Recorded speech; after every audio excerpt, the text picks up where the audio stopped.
দফা দাবিতে সারা দেশে ইন্টার্ন চিকিৎসকদের কমপ্লিট শাটডাউন, আউটডোরে সেবা বন্ধ থাকায় ভোগান্তি।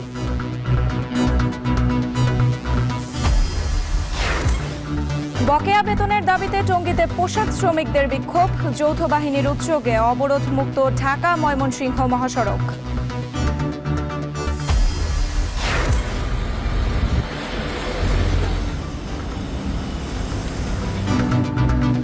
সাভারের আমিন বাজার পাওয়ার গ্রিডের আগুনে পুড়ে গেছে ট্রান্সফরমার, বেশ কিছু এলাকা বিদ্যুৎহীন।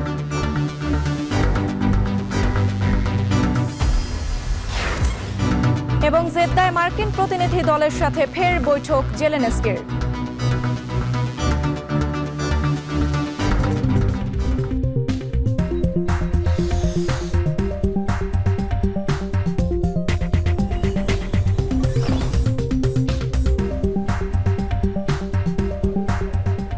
স্বাগত এখন ঢাকায়, পুরো আয়োজন জুড়ে সঙ্গে আছি আমি সুমাইর আছি। ডাক্তার পদবি ব্যবহার সংক্রান্ত রিটের রায় ঘোষণাকে কেন্দ্র করে 5 দফা দাবিতে সারা দেশে কর্মবিরতি পালন করছেন ইন্টার্ন চিকিৎসকরা। এতে ব্যাহত হচ্ছে হাসপাতালগুলোর চিকিৎসা সেবা। এ নিয়ে আরও জানাতে চট্টগ্রাম মেডিকেল কলেজ হাসপাতাল থেকে যুক্ত হয়েছেন ফাইসাল করিম এবং কিশোরগঞ্জের নজরুল চত্বর থেকে সরাসরি যুক্ত হয়েছেন মশিউর কায়েস। প্রথমে চলে যেতে চাই চট্টগ্রামে ফাইসালের কাছে। ফাইসাল, জরুরি বিভাগ ও ওয়ার্ডগুলোতে কর্মবিরতির প্রভাব পড়েছে কিনা জানাবেন।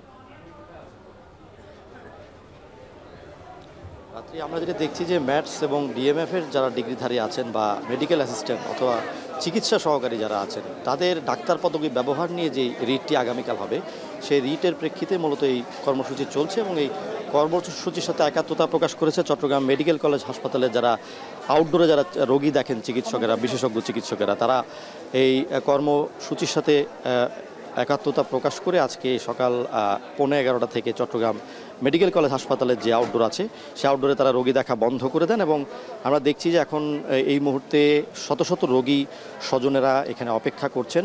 অনেকেই জানেন না যে এই ধরনের কর্মবিরতি কর্মসূচি, এবং যেহেতু অনেকেই দূর দূরান্ত থেকে আসেন, চট্টগ্রাম মেডিকেল কলেজ হাসপাতালের আউটডোরে প্রতিদিন 4000 রোগী স্বজনেরা কিন্তু আসেন, টিকিট কিনেন এবং আমরা যেটি জানি যে এখানে প্রতিদিন কিন্তু 700 থেকে 1000 রোগী ভর্তি হয় এবং এই আউটডোরের সেবা বন্ধ থাকার কারণে কিন্তু দুর্ভোগে পড়েছেন এই শত শত রোগী এবং স্বজনেরা। বৃদ্ধ রোগীরা এসেছেন, অনেকেই গর্ভবতী কিংবা প্রসূতি রোগী এবং অনেক সংকটাপন্ন রোগী নিয়ে কিন্তু এখানে আসছেন এবং অনেকেই আসলে জানেন না যে কর্মবিরতি চলছে, যে কারণে তাদের সীমাহীন দুর্ভোগ পোহাতে হচ্ছে। অনেকেই অভিযোগ করছেন আমাদের কাছে এসে, এবং আমরা যেটি দেখেছি যে ওয়ার্ডগুলোতে যে চিকিৎসা সেবা সেটাও কিন্তু কিছুটা ব্যাহত হচ্ছে, যেহেতু ইন্টার্ন চিকিৎসকরা কর্মবিরতিতে আছে এবং সেখানে কিন্তু যারা মিড লেভেলের চিকিৎসক কিংবা যারা সিনিয়র চিকিৎসক আছেন তারা সেবা দিচ্ছেন। তো সেই অর্থে ওয়ার্ডগুলোতে মোটামুটি চিকিৎসা সেবা পাচ্ছেন রোগীরা এবং চট্টগ্রাম মেডিকেল কলেজ হাসপাতালের যিনি পরিচালক আছেন তিনি জানিয়েছেন যে জরুরি বিভাগের সেবা কিন্তু বন্ধ নেই, জরুরি বিভাগের সেবা চলছে এবং সেখানে কিন্তু যারা সংকটাপন্ন কিংবা জরুরি রোগী আছে তারা কিন্তু এসে ভর্তি হতে পারছেন। তবে দুর্ভোগটা দেখা দিচ্ছে মূলত এই আউটডোরে, এবং আউটডোরে আসলে শত শত রোগী এখানে এসে ফেরত যাচ্ছেন এবং এখনও কিন্তু জানেন না যে এখানে এক ধরনের কর্মবিরতি চলছে, যে কারণে তারা কিন্তু এসে সীমাহীন দুর্ভোগে পড়ছেন এবং অনেকেই কিন্তু কালকে বা এই কর্মসূচি আসলে কখন শেষ হবে সেই বিষয়টি না জানার কারণে তারা কিন্তু অনিশ্চয়তায় পড়েছেন। তো আমরা জানি যে চট্টগ্রাম মেডিকেল কলেজ হাসপাতাল কিন্তু প্রায় 2500 থেকে 3000 রোগী ভর্তি থাকে এবং তার বিপরীতে চিকিৎসক রয়েছে 6 ভাগের 1 ভাগ। তো সব মিলিয়ে কিন্তু দুর্ভোগ পোহাচ্ছেন সাধারণ রোগীরা এবং তারা আসলে প্রশ্ন করছেন যে কবে এই দুর্ভোগ থেকে তারা মুক্তি পাবেন। রাত্রি এবার যেতে চাই কিশোরগঞ্জে কায়েসের কাছে। কায়েস, এই যে চিকিৎসকরা কর্মবিরতি পালন করছেন, সেক্ষেত্রে চিকিৎসকদের সঙ্গে আপনার কথা হয়েছে কিনা, তাদের দাবি দেওয়াগুলো কি কি এবং পরবর্তীতে কি ধরনের পদক্ষেপ নিতে পারেন তারা? রাত্রি এখানে দাবিগুলো রয়েছে, আজকে তারা এখানে 5 দফা দাবি নিয়ে আসলে তারা এখানে উপস্থিত হয়েছে। যে কিশোরগঞ্জের যে সেই সিভিল সার্জনের কাছে তারা এখানে আমি জানিয়ে রাখতে চাই যে 2টি মেডিকেল কলেজ ইতিমধ্যে এখানে যুক্ত হয়েছে। নজরুল ইসলাম মেডিকেল কলেজ এবং হাসপাতাল মেডিকেল যুক্ত হয়েছে এবং কথা রয়েছে কিশোরগঞ্জের যে আরেকটি মেডিকেল কলেজ হাসপাতাল রয়েছে জহুরুল ইসলাম মেডিকেল কলেজ হাসপাতাল, সেটিরও যুক্ত হওয়ার।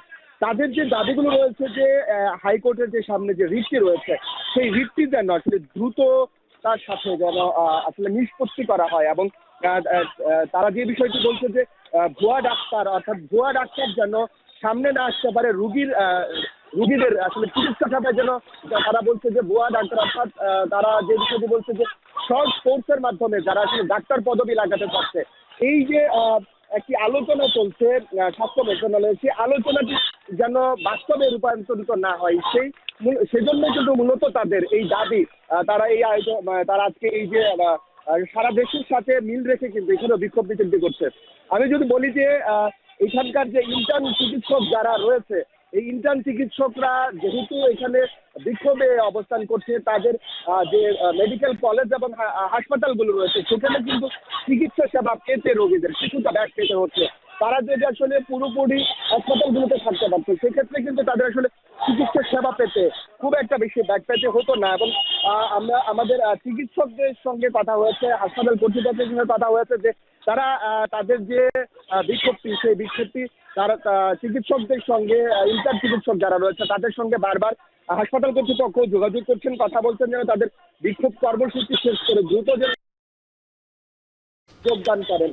তো কিশোরগঞ্জে এখন শহীদ নজরুল চত্বরে যে আসলে বিক্ষোভটি চলছে, এখান থেকে তাদের কথা রয়েছে স্মারকলিপি প্রদানে পদযাত্রার উদ্দেশ্যে।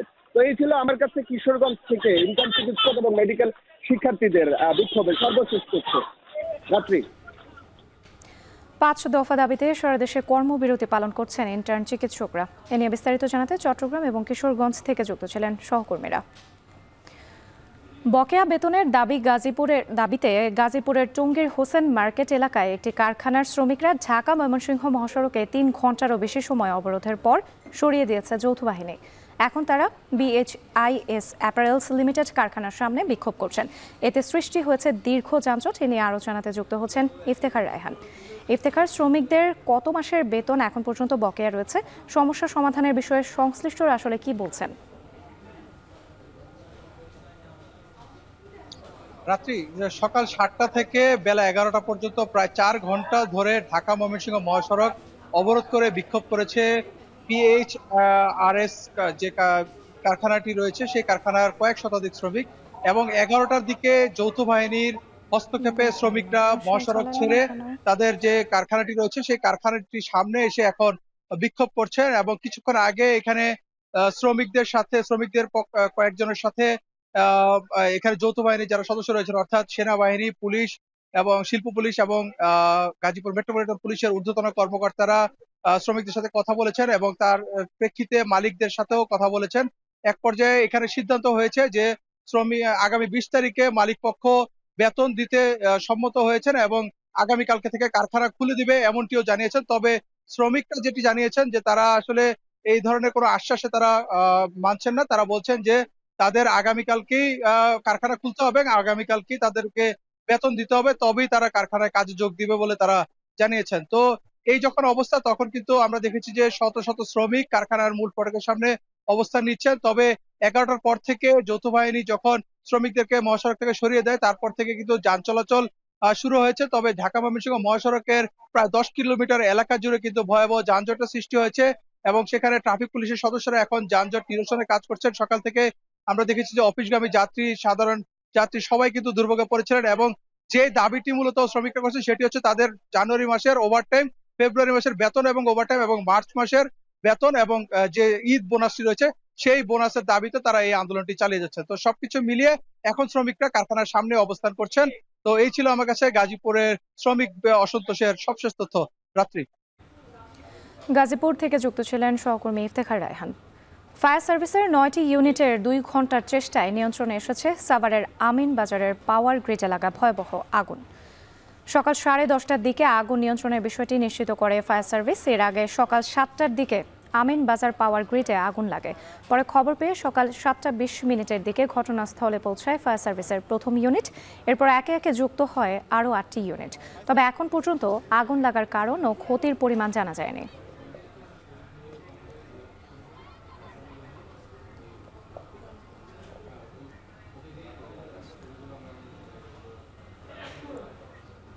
নয়টা ইউনিট কাজ করেছে। নির্বাপন কাজে আমরা নাশকতার কিছু পাইনি, তারপরেও কমিটি আসলে বলতে পারবে, অনুসন্ধান করে যে নাশকতার কোনো কিছু সম্পূর্ণ নির্বাপন হতে কত সময় লাগবে এটা বলা বড় মুশকিল, বাট আমরা কাজ করছি, আগুন আর ছড়াবে না। ধর্ষণের প্রতিবাদ ও দোষীদের সর্বোচ্চ শাস্তির দাবিতে শাহবাগে চলছে রাজধানীর বিভিন্ন কলেজের শিক্ষার্থীদের বিক্ষোভ। এই মুহূর্তে ঘটনাস্থলে আছেন সহকর্মী নাজমুস সাকিব, চলে যাচ্ছি তার কাছে। সাকিব, কোন কোন কলেজের শিক্ষার্থীরা বিক্ষোভে অংশ নিয়েছেন, তাদের সঙ্গে আপনার কথা হয়েছে কিনা, তাদের দাবি দাওয়াগুলো কে?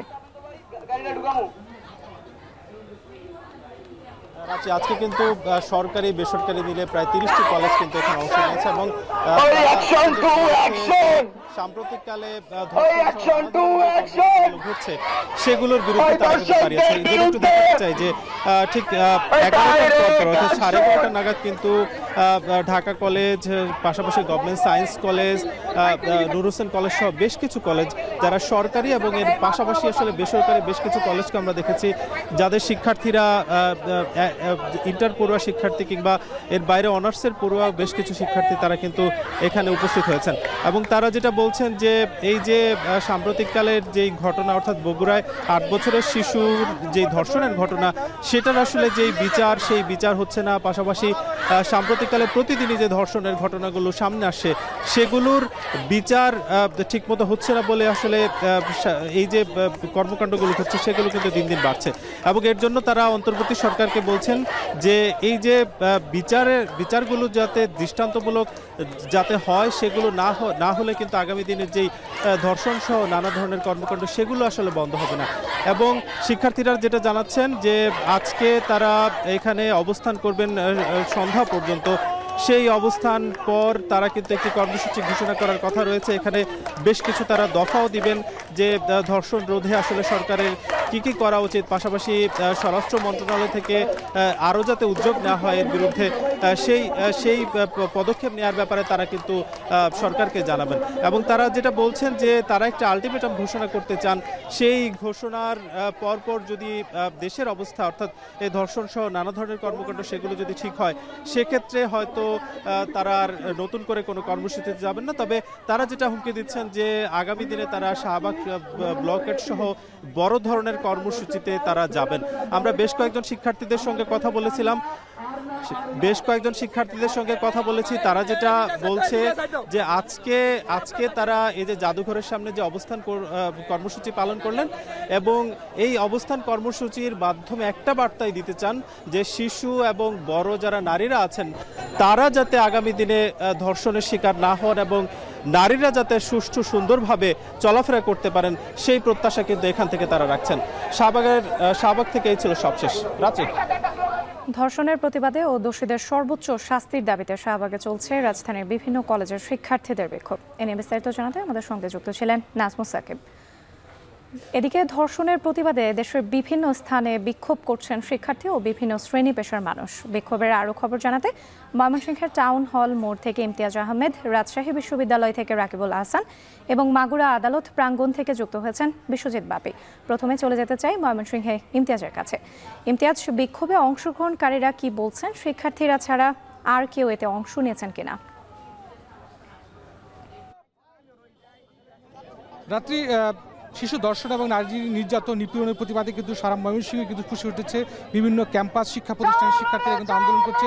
এই মুহূর্তে দেখতে পাচ্ছি ছাত্র সমাজের ব্যানারে একদল শিক্ষার্থীরা কিন্তু টাউন হলের মোড়ে কিন্তু সকাল 11টা থেকে তারা জমায়েত হয়েছে এবং বিভিন্ন স্লোগানে মুখরিত তারা এবং এই মুহূর্তে তারা কিন্তু একটি বিক্ষোভ মিছিলের প্রস্তুতি নিচ্ছে। তারা এই আন্দোলনের এই বিক্ষোভ সমাবেশের মধ্যে যেটা জানতে চাচ্ছে, দীর্ঘদিন ধরে যে বিচারহীনতার একটা সংস্কৃতি তৈরি হয়েছে বাংলাদেশে, সেই সংস্কৃতিটা যেন থেকে বেরিয়ে এসে যেন যারা ধর্ষক রয়েছে তাদের জন্য দৃষ্টান্তমূলক শাস্তি হয় এবং সম্প্রতি ধর্ষণ নিয়ে ঘটনাটি ঘটেছে সেই ধর্ষকের যেন সর্বোচ্চ শাস্তি ফাঁসি হয় এমনটাই কিন্তু দাবি করছেন সাধারণ শিক্ষার্থীরা। এখানে শিক্ষার্থীরা রয়েছেন, অভিভাবকরা রয়েছেন, বিভিন্ন শ্রেণী পেশার মানুষরা কিন্তু এই আন্দোলনে শিক্ষার্থীদের সঙ্গে যোগ দিয়েছেন এবং তারা যেটা বলছেন যে নারীরা সব জায়গায় যেন নিরাপদ থাকে, তাদের চলার স্বাধীনতা, তাদের কর্মক্ষেত্রে পেশাগত জীবনে যে স্বাধীনতা সেটি যেন থাকে সেই বিষয়ে তারা জোর দিয়েছেন। এবং আমরা দেখতে পাচ্ছি একটি মিছিল কিন্তু ছাত্র সমাজের মিছিল কিন্তু ব্যানারের মিছিল কিন্তু তারা কিন্তু এই টাউন হল থেকে নতুন বাজার পর্যন্ত কিন্তু তারা কিন্তু এগিয়ে যাচ্ছে এবং এখানে কিন্তু মুহুর্মুহুর স্লোগান দিচ্ছেন সামনের সারিতে থাকা নারীরা এবং তারা বারবারই যেটা বলছিলেন যে বিভিন্ন সময় দেখা গেছে যে দর্শকদের সর্বোচ্চ শাস্তি ঘোষণা হওয়ার পরেও কিন্তু আইনের নানান ফাঁকফোকরের মধ্য দিয়ে কিন্তু তারা বেরিয়ে যায়। এই সংস্কৃতি থেকে বেরিয়ে আসার জন্য সামাজিক সচেতনতা গড়ে তোলার যেমন প্রয়োজন আছে, ঠিক তেমনি নারীদের নিরাপত্তার জন্য কিন্তু সরকারের প্রতি তারা কিন্তু আহ্বান জানিয়েছেন এবং যেটা তারা স্লোগানে বলছেন বিচার চান, তারা এই ধর্ষকদের ফাঁসি চান এবং দৃষ্টান্তমূলক ফাঁসি চান, বিচার চান। এবং সেই সাথে তারা কিন্তু বারবারই কিন্তু যে দাবিটি আমরা দেখতে পেরেছি, গতকালকেও কিন্তু সারা ময়মনসিংহে উত্তাল ছিল, ময়মনসিংহে মশাল মিছিল হয়েছে, ময়মনসিংহে বিভিন্ন জায়গায় বিভিন্ন সামাজিক রাজনৈতিক সংগঠনের ব্যানারে তারা কিন্তু মিছিল করেছে এবং সেই মিছিল কিন্তু আমরা দেখতে পাচ্ছি যে আজকেও ময়মনসিংহ টাউন মোড় থেকে এই মিছিলটি কিন্তু নতুন বাজার পর্যন্ত যাবে এবং সেখানে গিয়ে কিন্তু এই মিছিলটি আবারও কিন্তু টাউন হলে এসে কিন্তু শেষ হবে। এবং এখনও পর্যন্ত কিন্তু আন্দোলন চলছে শিক্ষার্থীদের, এবং শিক্ষার্থীদের দাবি একটাই, নারীরা যেন ঘরে বাইরে তারা যেন নিরাপদ থাকে এবং ধর্ষকদের যেন দৃষ্টান্তমূলক শাস্তি হয় এবং অবিলম্বে যেন এই শাস্তি বিচার কার্যকর সম্পন্ন হয়, সেই দাবিটি কিন্তু জানাচ্ছেন। সব মিলিয়ে এই ছিল ময়মনসিংহ থেকে রাত্রি আমার কাছে সর্বশেষ। এবার যেতে চাই মাগুরায় বিশ্বজিৎ বাপির কাছে। বাপি, মাগুরার আজ শিক্ষার্থীদের কর্মসূচি কি জানাবেন?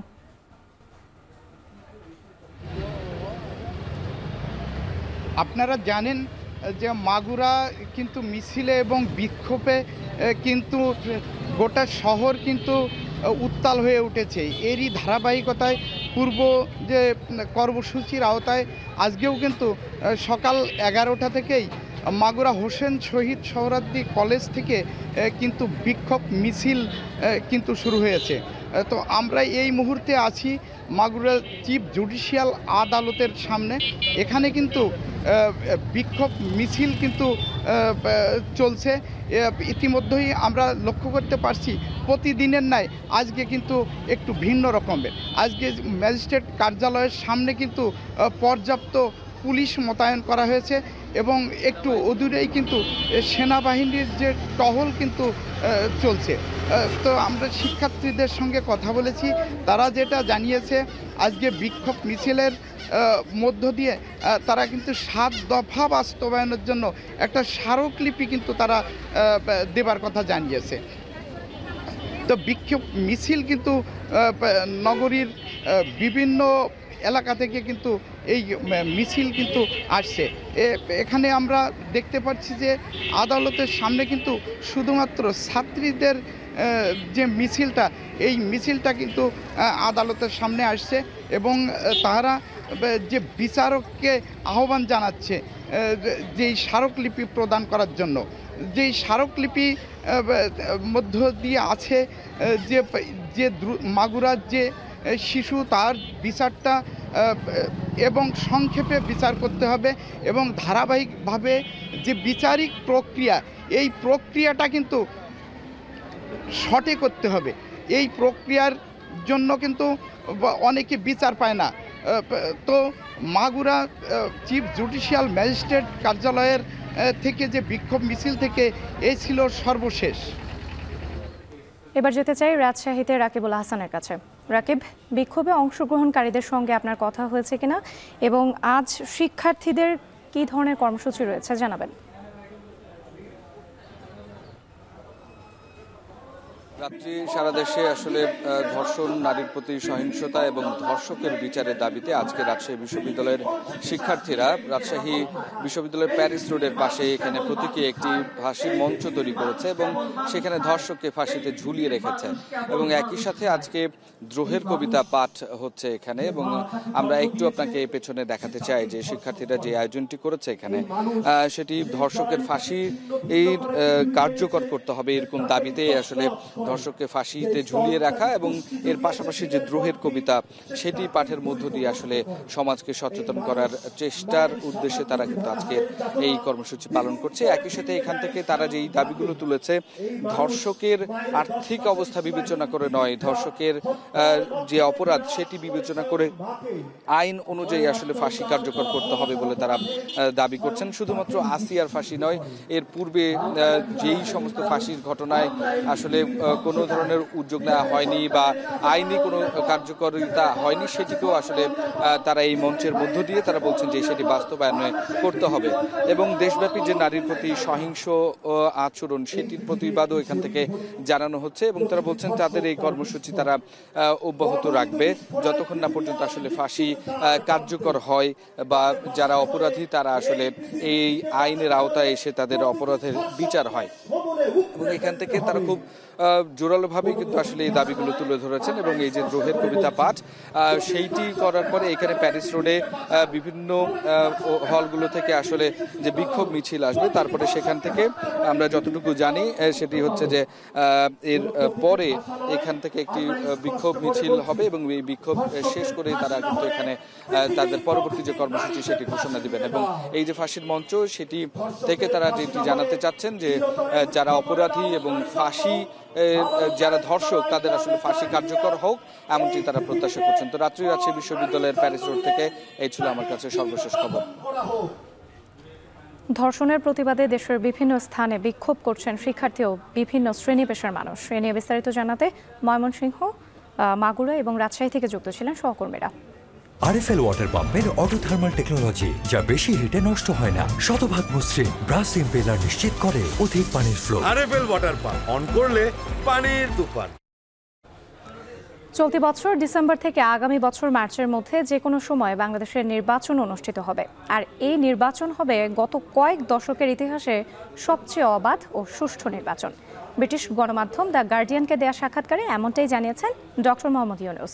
বলেন, শেখ হাসিনা বাংলাদেশকে গাজার মতো করে রেখে গেছেন, তবে এই ভয়াবহ পরিস্থিতি কাটাতে দৃঢ় প্রতিজ্ঞ থাকার কথাও জানান তিনি। নাফিয়া আরমান মননের প্রতিবেদন। 5 আগস্ট 2024 বাংলা বসন্তের সুবাস পায় এদেশের জনগণ। তবে দেশের রাজনীতির ইতিহাসে পালাবদলের বিশেষ দিনটির জন্য দীর্ঘ 15 বছরের দুঃশাসনের শিকার হন লাখো জনতা। শুধু জুলাই গণ অভ্যুত্থানেই শহীদ হন সহস্রাধিক মানুষ। এর আগে বিরোধী মত দমনে ছিল হেলমেট বাহিনী কিংবা আয়নাঘরের মতো নির্মম নির্যাতনের এক একটি রাষ্ট্রযন্ত্র। বাংলাদেশের 15 বছরের পরিস্থিতি আর এ থেকে উত্তরণের কথাই দ্য গার্ডিয়ানকে জানালেন প্রধান উপদেষ্টা ডক্টর মোহাম্মদ ইউনূস। বললেন, গাজার মতো বিধ্বস্ত দেশ রেখে গেছেন শেখ হাসিনা, তবে ভবনের স্থলে সাবেক সরকার প্রধান ধ্বংস করেন দেশের মানুষ, প্রতিষ্ঠান, নীতি ও আন্তর্জাতিক সম্পর্ককে। ক্ষমতাচ্যুত প্রধানমন্ত্রীর 15 বছরের রাজত্বে দেশের দস্যু পরিবারের শাসন কায়েম ছিল বলেও দাবি করেন ডক্টর ইউনূস।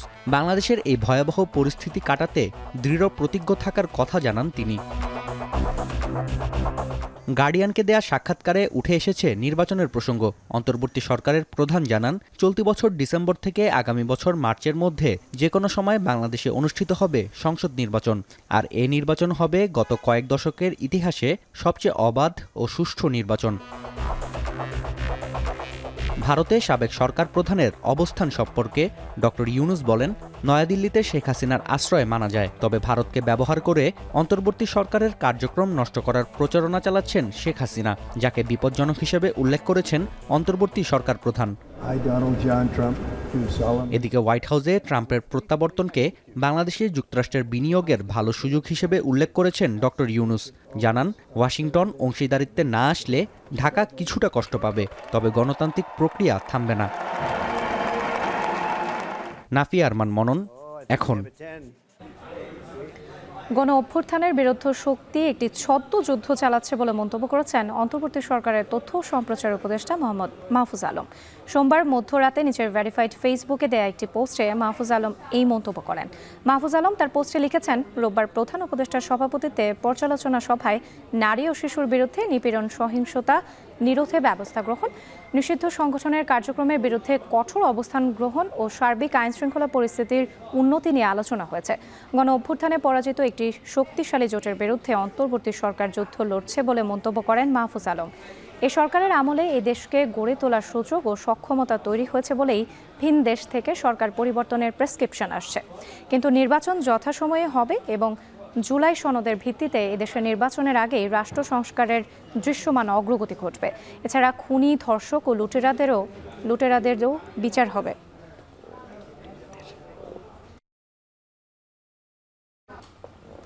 প্রবাসীদের ভোট প্রদানে পোস্টাল ব্যালট কার্যকর নয় বলে প্রক্সি ভোটের সুপারিশ করেছে কমিশন। নিজ এলাকার মনোনীত কারো মাধ্যমে ভোট দিতে পারবে প্রবাসীরা।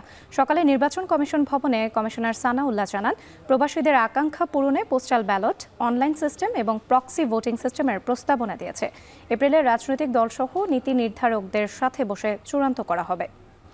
ওয়ার্কশপের মাধ্যমে আমরা যেটা ডেভেলপ করতে চাই সেটা হচ্ছে একটা সিস্টেম আর্কিটেকচার। এই যে 3টা পদ্ধতি সাজেস্ট করা হলো, এই 3টা পদ্ধতির 3টা আর্কিটেকচার ডেভেলপ করার। এই আর্কিটেকচারটা ডেভেলপ হয়ে গেলে আশা করছি যে 7-8 এপ্রিলের এক সপ্তাহের মধ্যে সেটা ডেভেলপ হয়ে যাবে। তারপরে আমরা বিভিন্ন স্টেক হোল্ডারের সাথে এটা নিয়ে আলোচনায় বসতে চাই, রাজনৈতিক দলসমূহ এবং অপরাপর স্টেক হোল্ডার। সেইখানে যদি আমরা সর্বসম্মতভাবে এইটাকে দেখি যে এটা গ্রহণযোগ্য হচ্ছে, তখন আমরা সিস্টেম ডেভেলপমেন্টে যাব। নারী নির্যাতনের ঘটনায় লালমাটিয়া থেকে রিঙ্কু এবং শ্যামলী থেকে রাসেল হোসেনকে গ্রেপ্তার করেছে পুলিশ। সংবাদ সম্মেলনে ডিএমপির মিডিয়া উইং প্রধান বলেন, নারীর প্রতি সহিংসতায় জিরো টলারেন্স নীতি গ্রহণ করা হয়েছে।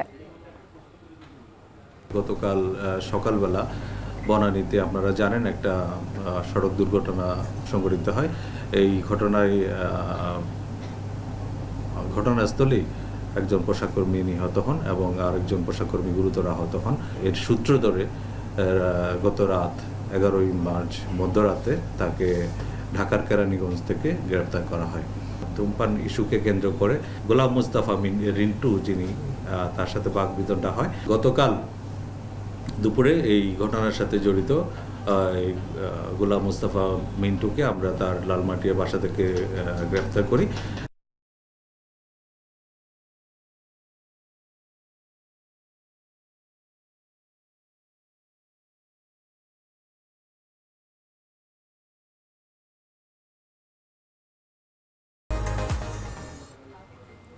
ঈদ যত ঘনিয়ে আসছে, ফুটপাত থেকে শপিং মল কিংবা বিভিন্ন ব্র্যান্ডের শোরুম সবখানেই বাড়ছে ক্রেতাদের আনাগোনা।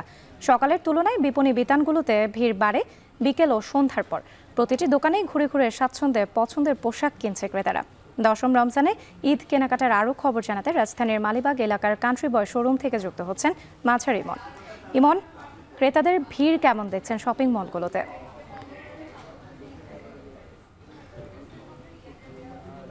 যেটি বলছিলেন যে বিকেল এবং সন্ধ্যার পর মূলত ক্রেতাদের যে ভিড় বা আনাগোনা এই শপিং মল বা বিভিন্ন ব্র্যান্ডের দোকানগুলোতে বাড়ে। আমি এই মুহূর্তে যে কান্ট্রি বয় শোরুমটিতে রয়েছি মালিবাগ এলাকার, এখানে আমরা দেখেছি সকালবেলার কিছুটা তুলনামূলক ক্রেতার সংখ্যা কম। আমার মূলত ক্রেতার এবং বিক্রেতা উভয়ের সাথেই কথা হয়েছে, তারা যেটি বলছে যে দুপুরের পর এখানে ক্রেতার সমাগম বাড়ে। শুধু এখানেই নয়, বিভিন্ন যে শপিং মলগুলো রয়েছে সেখানেই বাড়ে। আমি যদি এই কান্ট্রি বয়ের এই মালিবাগের যদি আমি একটু তথ্য দিয়ে রাখতে চাই, এখানে এই মালিবাগ যে কান্ট্রি বয় শোরুমটি রয়েছে এখানে মূলত পুরুষদেরই পোশাক বিক্রি হয়। এখানে নারীদের কোনো পোশাক নেই, তবে বিভিন্ন অঞ্চলে যে রয়েছে রাজধানীর সেইগুলোতে মূলত নারী এবং পুরুষের উভয়ের পোশাকই বিক্রি হয়। এই কান্ট্রি বয় শোরুমটিতে পুরুষের শার্ট রয়েছে, টি শার্ট রয়েছে, গ্যাভাটিক প্যান্ট রয়েছে, জিন্স প্যান্ট রয়েছে, বিভিন্ন ধরনের পোশাক রয়েছে। বিশেষ করে এবারের ঈদকে কেন্দ্র করে মূলত পুরুষদের চাহিদার শীর্ষে রয়েছে পাঞ্জাবি। আমরা দেখেছি এখানে 2000 থেকে শুরু করে 3000, 4000, 5000, 6000, 8000 টাকা পর্যন্ত পাঞ্জাবি রয়েছে। মূলত বয়স এবং মান ভেদে এই পাঞ্জাবিগুলোর দাম নির্ধারণ করেছে কান্ট্রি বয় কর্তৃপক্ষ। পাশাপাশি এখানে এক কালার শার্ট রয়েছে, অর্থাৎ যেগুলোকে ফর্মাল শার্ট বলা হয়, ক্রেতাদের চাহিদায় রয়েছে। পাশাপাশি যে সমস্ত জিন্স প্যান্ট রয়েছে এবং গ্যাবার্ডিং প্যান্ট রয়েছে, প্রত্যেকটি পোশাকে অর্থাৎ পাঞ্জাবি, টি শার্ট, শার্ট, জিন্সের প্যান্ট, গ্যাবার্ডিং প্যান্ট প্রত্যেকটিতেই ঈদকে ঘিরে ক্রেতাদের যেই চাহিদা, সেই চাহিদাকে গুরুত্ব দিয়ে মূলত কান্ট্রি বয় তাদের যে সমস্ত কাপড়গুলো রয়েছে, পোশাকগুলো রয়েছে, সেগুলো তারা এনেছে এবং বেচা বিক্রির যে বিষয়টি সেটি হচ্ছে চলছে। এবং এখানে যারা বিক্রেতা রয়েছে তাদের যে প্রত্যাশা যে যত ঈদ ঘনিয়ে আসবে, অর্থাৎ রোজার শেষের দিকে 15 রোজার পর থেকে মূলত তাদের যেই বেচা বিক্রি সেটি মূলত বাড়বে। এখানে আগত ক্রেতারাও যেটি বলছে যে তারা একটু ভিড় এড়াতে এবং একটু সাশ্রয় মূল্য অর্থাৎ একটু মান এবং দামের বিষয়টি চিন্তাভাবনা করে তারা বিভিন্ন রকমের ব্র্যান্ডের শোরুমে তারা তাদের যে কেনাকাটা রয়েছে সেটি তারা সারছেন। এবং পাশাপাশি দেখেছি বাচ্চাদের যে সমস্ত পোশাকগুলো রয়েছে, বিশেষ করে ছোট বাচ্চাদের শার্ট, ফ্রক, এই সমস্ত পোশাকের বেচা বিক্রি কিন্তু বেড়েছে। অর্থাৎ পুরুষদের যেই আমরা দেখেছি পাঞ্জাবি এবং শার্টের প্রতি তারা আকৃষ্ট বেশি, তবে নারীদের হরেক রকমের বাহারি রঙের এবং ডিজাইনের পোশাকটি মূলত বিক্রি হচ্ছে। তো রাজধানীর মালিবাগের কান্ট্রি বয় থেকে আমার কাছে এই ছিল সবশেষ।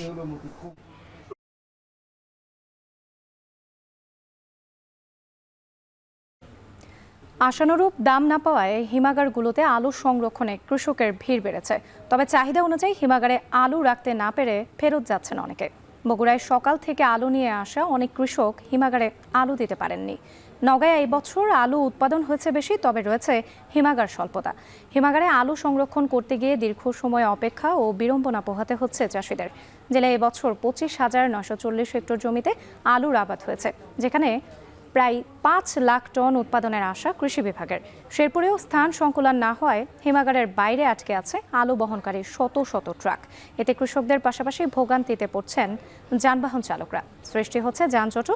এবার জেলায় লক্ষ্যমাত্রার চেয়ে 1890 টন বেশি আলু উৎপাদন হয়েছে। রমজানেও চট্টগ্রাম নগরীর বহু স্থানে মিলছে না বিশুদ্ধ পানি, যা পাওয়া যাচ্ছে তাও লবণাক্ত। ফলে পানির জন্য হাহাকার চলছে নগর জুড়ে। এর প্রতিবাদে ভুক্তভোগী নগরবাসী ঘেরাও করেছে ওয়াসা ভবন। এ নিয়ে আরও জানাতে যুক্ত হচ্ছেন শোয়েব রহমান। শোয়েব, ওয়াসা ভবনের সামনে এখন কি পরিস্থিতি? ভুক্তভোগীদের দাবি নিরসনে ওয়াসা কোনো উদ্যোগ নিয়েছে কিনা?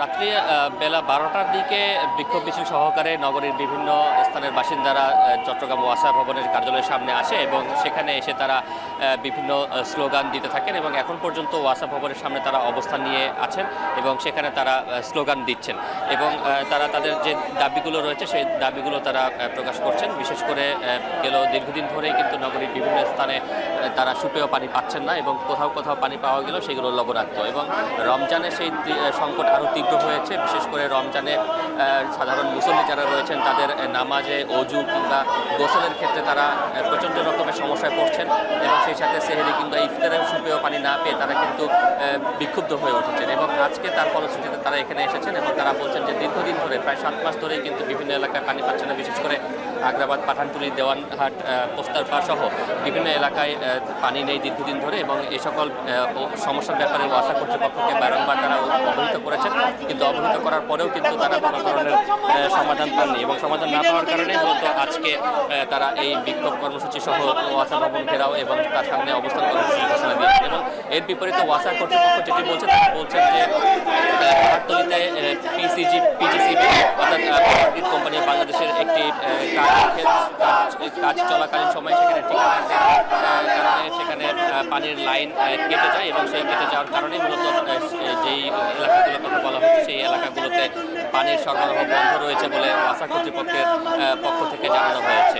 এবং আজ তারা এখানে ওয়াসা ভবন ঘেরাওয়ের পাশাপাশি ওয়াসা কর্তৃপক্ষের কাছে একটি স্মারকলিপি দেবে এবং সেই স্মারকলিপি দেওয়ার জন্য একটি প্রতিনিধি ইতিমধ্যে ওয়াসা ভবনের ভিতরে গিয়েছে। তারা স্মারকলিপি দিয়ে তাদের যে দাবি দাওয়াগুলো রয়েছে সেই দাবি দাওয়াগুলো তারা কিন্তু সেখানে প্রকাশ করবেন। এখন পর্যন্ত যেটি অবস্থা সেটি হচ্ছে যে এখানে তারা এখন অবস্থান রয়েছেন এবং বিক্ষোভ মিছিল করছেন। তারা বলছেন যে আজকের মধ্যে তাদের যে পানির সংকট সেই সংকটের সমাধান করতে হবে, অন্যথায় তারা আরও বৃহত্তর কর্মসূচি দিতে বাধ্য হবেন। রাত্রি চট্টগ্রামের ওয়াসা ভবন থেকে যুক্ত ছিলেন শোয়েব রহমান।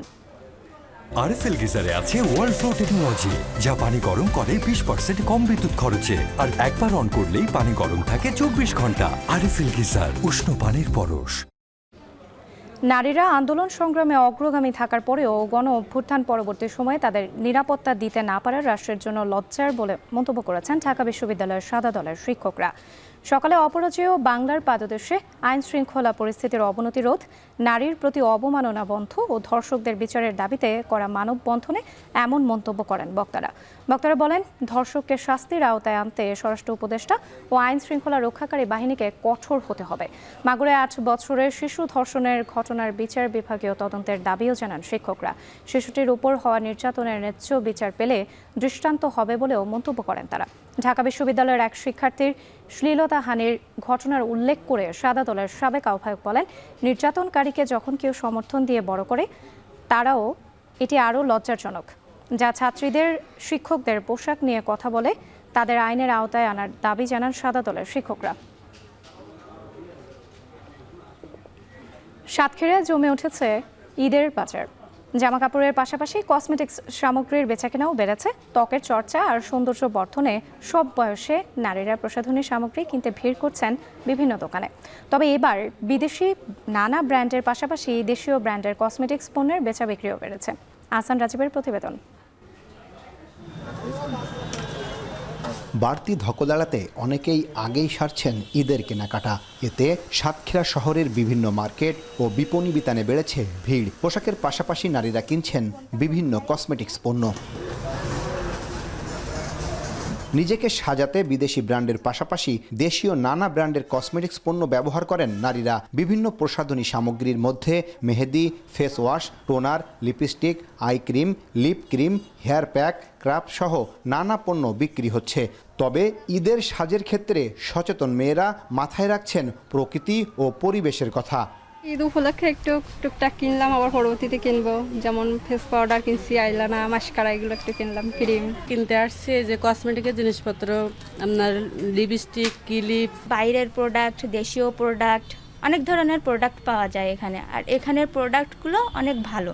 সামনে ঈদ উপলক্ষে এখন বেশি বেচাকেনা হচ্ছে এবং কাস্টমারও ভালোই আসতেছে। আমাদের এখানে দামও বেশ সাশ্রয়ী। ক্রেতাদের চাহিদা অনুযায়ী সাতক্ষীরার বিভিন্ন শপিং মল ও দোকানে বিদেশি ব্র্যান্ডের পাশাপাশি দেশীয় ব্র্যান্ডের কসমেটিক্স পণ্যের চাহিদা বেড়েছে। ব্যবসায়ীরা বলছেন ত্বকের যত্নে স্কিন কেয়ার পণ্যের চাহিদা বেশি। বিদেশি পণ্য ছাড়াও এবার দেশীয় ব্র্যান্ডের মমতাজ হার্বালের বিভিন্ন পণ্যের চাহিদা বেড়েছে। মমতাজের পণ্যের ভিতরে ওর মেসেজ ক্রিম, স্ক্রাব সব থেকে বেশি ভালো চলে এবং মানসম্মত জিনিস এবং আমাদের দেশীয় পণ্য হিসেবে অনেক ভালো কাজ করে। মেসেজ ক্রিম, মমতাজ মেহেদি, মমতাজ টোনার খুবই সুন্দর, কাস্টমারের রিভিউ ভালো। স্কাপ আর মেসেজ ক্রিম এগুলো সবসময় আমাদের চলে। আর এখন রোজা, সামনে ঈদ, সেই উপলক্ষে মনে করেন মেহেদিটা বেশি চলতেছে। ঈদের কেনাকাটায় ক্রেতা আকৃষ্ট করতে বিভিন্ন শপিং মল ও বিপণী বিতানে মূল্য ছাড়সহ নানা অফার চলছে। তবে নকল বা নিম্নমানের প্রসাধনীর ক্ষতি থেকে বাঁচতে নির্ভরযোগ্য জায়গা থেকেই এসব সামগ্রী কেনার পরামর্শ অভিজ্ঞদের। সাতক্ষীরায় ছোট বড় মিলিয়ে 400-র বেশি প্রসাধনীর দোকান রয়েছে। এবারের ঈদ ঘিরে 15 থেকে 20 কোটি টাকার বেচাকেনার আশা করছেন ব্যবসায়ীরা।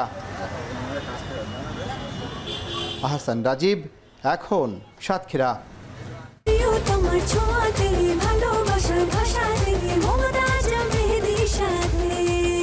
মমতাজ মেহেদি, প্রিয়জন প্রিয়তমার মেহেদি। এবার আন্তর্জাতিক প্রসঙ্গ।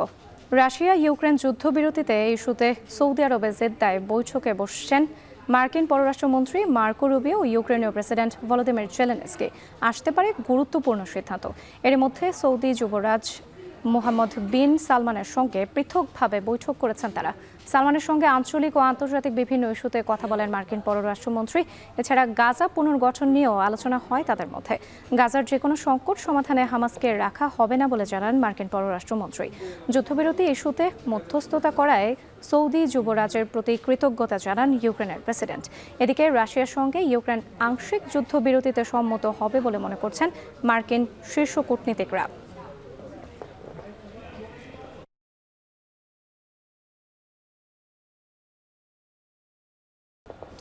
এবারে খেলার খবর। ইউথ ওয়ানডে সিরিজ খেলতে এপ্রিলে শ্রীলঙ্কা সফর করবে বাংলাদেশ অনূর্ধ্ব 19 দল। ইমার্জিং এশিয়া কাপের পর এই প্রথম দ্বিপক্ষীয় সিরিজ খেলবে আজিজুল হাকিম, তামিমরা। শ্রীলঙ্কা সফরে একটি প্রস্তুতি ম্যাচ সহ 6টি ওয়ানডে ম্যাচ খেলবে বাংলাদেশ অনূর্ধ্ব 19 দল। 24 এপ্রিল প্রস্তুতিমূলক ম্যাচ খেলার মাধ্যমে শুরু হবে সিরিজ, আর শেষ হবে 8 মে।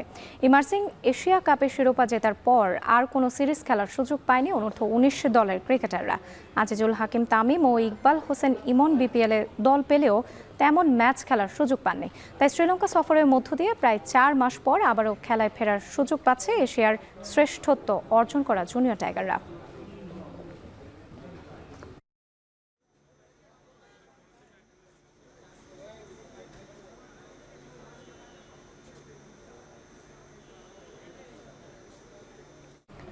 শেষ করছি এখন ঢাকা। যাওয়ার আগে শিরোনামগুলো আরও একবার।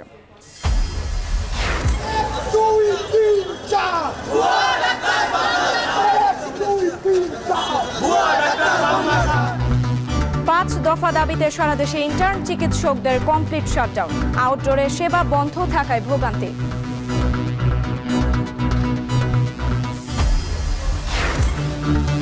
ধর্ষণ ও নারী নিপীড়নের প্রতিবাদে আজও সারা দেশে বিক্ষোভ সমাবেশ। অপরাধীর সর্বোচ্চ শাস্তির দাবি। বকেয়া বেতনের দাবিতে টঙ্গীতে পোশাক শ্রমিকদের বিক্ষোভ। যৌথ বাহিনীর উদ্যোগে অবরোধ মুক্ত ঢাকা ময়মনসিংহ মহাসড়ক। এবং জেদ্দায় মার্কিন প্রতিনিধি দলের সাথে ফের বৈঠক জেলেনস্কির। যুদ্ধবিরতি নিয়ে আসতে পারে গুরুত্বপূর্ণ সিদ্ধান্ত।